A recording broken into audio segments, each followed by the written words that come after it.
Oh, hey everybody. Happy Halloween. Got my friend in the back over there, if you can see him, ushering in the Halloween. Now, before you go out, remember, be safe. I remember the old days when Halloween, you were just worried about some razor blades and pins and apple and candy. Now you're worried about fentanyl in the candy. Let's be safe out there, folks. Stay with your kids, watch the streets, and if you drive safely. We don't want any of these little tykes getting hit. Now, who would have thought? About a year ago, knife fights were all the rage. Now, apparently, it's hammer fights. Hammer fights, all the rage. Starting with our man, Paul Pelosi. I mean, who would want to get hit in the hammer if you're married to Nancy? I don't know. Whether he's drunk and getting hammered down with you, get hit in the head, being with Nancy, it's got to make you a little wacko anyway. Gives a new meaning to hammer time. I have some questions here. Yeah, Paul Pelosi over there. I don't know about this, but I've been alive 53 years, read the newspaper every day, never read about a 2 a.m. break-in and two men in their underwear. Now, I want you to raise your hand high if you've never been in a hammer fight at 2 a.m. in your underwear. Certainly not me. But something sounds strange here. They would like us to believe that this assassin from MAGA, a conservative, Hitler-loving assassin going after Nancy, screaming, "Where's Nancy? Where's Nancy?" He was probably looking for Nancy because she's the one with all the Tito's. That's what I'm thinking. This guy in his underwear is probably loaded out of his mind. But somehow this underwear-wearing, hammer-wielding assassin sneaks into this $6 million house with security cameras everywhere at 2 a.m., doesn't set off a single alarm. The man's a genius. And he doesn't know Nancy's not home. Something wrong here? I mean, 2 a.m., underwear, and even better, he let Paul take a bathroom break from the home invasion. He didn't go to the bathroom. Paul got his cell phone, it was in the bathroom, and called 911 and said there was a guy here named David, his friend. Somehow everybody wants to forget this. So we all stupid here. I don't want to jump to any conclusions. Let's wait for the facts for this home invasion to come out before we say it's a assassin from the right, some political hit going after Paul Pelosi, who's probably just biding his time to not be with Nancy. He's just probably counting down the days. Nancy probably turned him to the other team. I could see it happening. Coming home to her other day, this guy behind me looks better. He probably needs quite a few drinks. And I don't even know, man. When are the Democrats going to go now with the new assault weapon, the hammer? The hammer assault. Everybody needs to be 21 to go to Home Depot and buy a hammer. Paul was just hammered. He was assaulted. It's absolutely crazy. Crazy. You know what? Not as crazy as our governmental debate the other day here for Governor Hochul and Zeldin. And Hochul, we came off to Zeldin and said, the quote was, Why is crime so important to you? I don't know. Maybe he doesn't want to get hit in the head with a hammer. Why is crime so important? This is the state of New York, and this is the state of our state here in New York. Our governor wants to know from the person who's running against her, why is crime so important? Crime is so important because people are getting murdered. People are victims of all kinds of crimes, robberies, theft, violence, you name it. People are victims, and here in New York, we're sick of it. But, apparently, it's not that important. So, if you think crime's important, maybe you want to vote for the other guy. I'm just saying, man. I'm just saying. It doesn't make sense to me. We have an elected government official. Actually, she wasn't elected. A government official who was installed saying crime's not important to the general population. Maybe crime's not important to her because she's got her own security team. I don't. Apparently, Paul didn't either. I bet you crime's damn important to that guy. Unless it was something else, of course. Then we got this trans stuff. The trans stuff never seems to stop. Never seems to stop. Apparently, you are transphobic if you have anything to say about trans people. Now, there was a volleyball game between two professional volleyball teams, and one team had a transgender, a male, playing dress up, apropos for Halloween, as a female. Had the penis and all. So he gets up and he slams the ball in the girl's face, hits her in the face, knocks her out. She gets seriously hurt. She bangs her head on the court. And if you question why he's playing, you're transphobic. I got an idea for you. First of all, if you have a penis, you're a man. Second of all, if you take it all the way and you get your penis lopped off, you're a man without a penis. I'm just saying, but at least you're committed. I mean, when does it end? You can't even make a statement without being labeled homophobe, transphobe, misogynist. There's always a label when you have a question. When you have a valid, legitimate question, there's always a reason, which just blows my mind. Blows my mind. Where's the civil discourse in growing as a person and expanding your mind if everything you do, you get called a name? Why would I want to talk to you? I mean, the party of hate is the other side. They hate. The left hates the right. That's it. The right doesn't hate the left. They just think they're insane. I'm just saying. I think that's a pretty basic fact as we're going on here.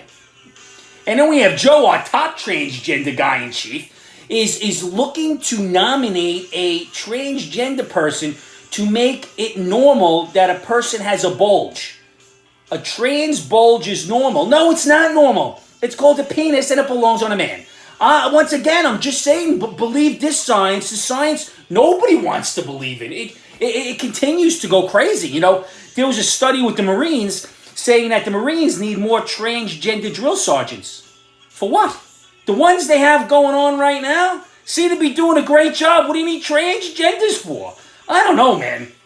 And listen, I wasn't in Camp Lejeune. I keep getting the emails and the texts and the phone calls. I wasn't in Camp Lejeune, so I'm not going to call, the Neglect Network to get money.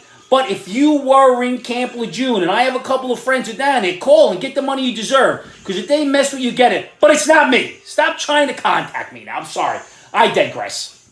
But we keep looking here, and in the United States, the Department of, the U.S. State Department gave Ecuador $20,000 to promote drag shows. Why? Why are we promoting drag shows? Don't they have promoters? Don't they have people there promoting it, making money? What do we got to throw our money in the ring for? I mean, really, this is just a colossal waste of money. I understand. And then Joe back out there. Dementia Joe, Alzheimer's Joe, Sleepy Joe, whatever you want to call him, goes and talks about the fees for extra legroom on a plane and says it mainly affects, if you have to pay an extra fee, a junk fee, for more space, it mainly affects people of color. Joe, people of color are normal size also. Are you just looking at basketball players? Are you saying that if I'm a black guy, I need more room to stretch out? What are you saying? I don't understand. I don't understand what you're saying here. It doesn't even make any sense, but it's got to be racist on some level because you're always harping on race. I really just don't understand you. I don't understand. And this followed Joe saying that he campaigned in all 54 states. All 54 states. Once again, the new math. I don't know what the new 4 was, but may explain Ukraine, maybe the 51st. But he campaigned in all 54 states to get Obamacare passed. Anybody want to tell him?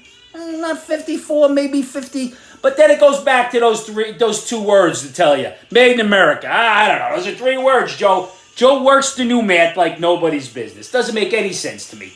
The man has lost his marbles. Then we have Disney. Disney, who's gone so far to the left.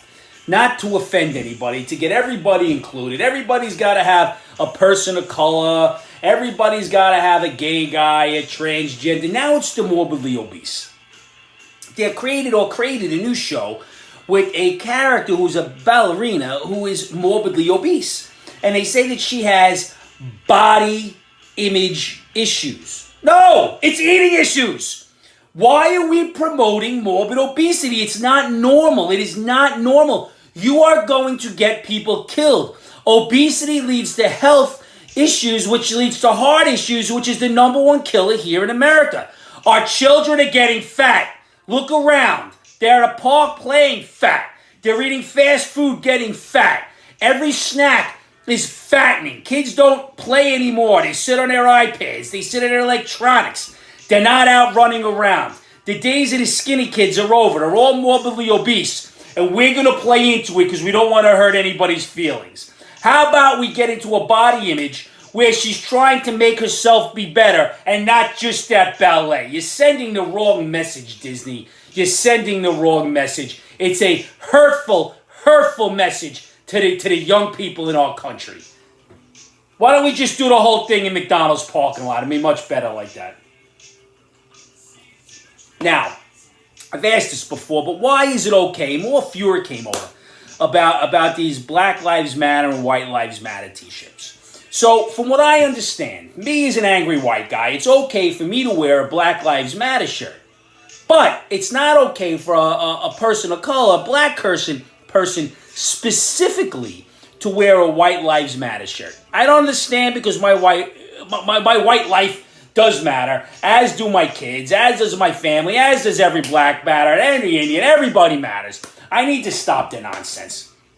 And by the way, little public announcement, Angry Irish Mac has stopped all collaborations with Kanye. I cannot support anti-Semitism or the craziness that he is perpetuating right now. As of today, Halloween, October 31st, 2022, I know I'm a little behind the times here, I cut off Kanye from all collaborations. So we have that. So I must be one of the good guys. Gave you the thumbs up. Must have just pissed off so many Gen Z guys. I don't even know what to say. Us Gen X people, we're like savages. We're like rabid animals just trying to survive. Somebody asked me the other day a story from my youth that nobody believed. That my mother stabbed me with a fork and sizzling. My grandparents didn't blink.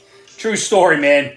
Can only happen to the Gen X generation. I'm telling you that right now. Social workers, 911, everyone would have been there, took my parents, my grandparents, everybody away, and left me in an orphanage. Sorry, I digress. Now, got a little weirdness here in our country. Down in Dallas, a man ruptured his wife's bladder by blowing an air horn into her vagina. True story, man. Look it up. What were you looking for? Were you listening for an echo? I mean, how big was the vagina? You wanted someone to come back? But can you imagine the pressure of this? Ruptured her bladder? I mean, I'm not sure what anybody's sexual proclivities are, and you go do, you go be you. I mean, but you get to the point you're rupturing bladders through the vagina, there may be a problem. Not even another one. Some mortuary down there in Kansas City, a woman had a necrophilia and had a baby of a dead guy. 9 months later, they had to do a DNA test. What is wrong with the world? What is wrong? I don't understand any of this. Now, here's one, a little bizarre. Now, this doesn't make sense to me at all. Down there in Florida, Florida's a wacky place. DeSantis, whether you like him, don't like him, I really don't have an opinion. He's not my governor. He is what he is. He wants to make it a felony to bring a minor to a drag show. I happen to agree. I don't think there's anything wrong with that particular law. And just so you know, anybody who didn't read the bill, there's no such thing as a don't say gay bill. Doesn't exist, doesn't happen, it's rhetoric. It doesn't say that. Read the bill and then get back to me. But once again, a lot of digression today. I'm only one drink in. I'm getting ready to trick-or-treat. Maybe I'll have a few more. Now, and the second thing, there's a medical board down in Florida that banned all puberty blockers for minors under the age of 16. Now, both of these actions are getting absolutely lambasted by the left. Why? What are we promoting? Are we promoting children who can't vote, can't buy alcohol, can't drive a car, go on puberty blockers because they're trying to figure it out? Is this what we're doing? Do we want to bring children to drag shows? We are swirling around to the left in a toilet bowl. So listen, Election Day is next week. I will have 2 weeks. I'll probably have one more show. We'll get a little bit more involved with who I support and who I don't support. And you know what? Nobody really cares. But this is what I have to say to you today. Find somebody you love. Give them a hug. Tell them you love them. Tomorrow is not guaranteed. Be safe out there trick-or-treating. I love you all. Make sure you tell them you love them. Give them a big hug and a kiss. Cheers, man. I'll see you next week. And send some advice. Subscribe. Leave a comment. And please share. I want to get to 100 subscribers.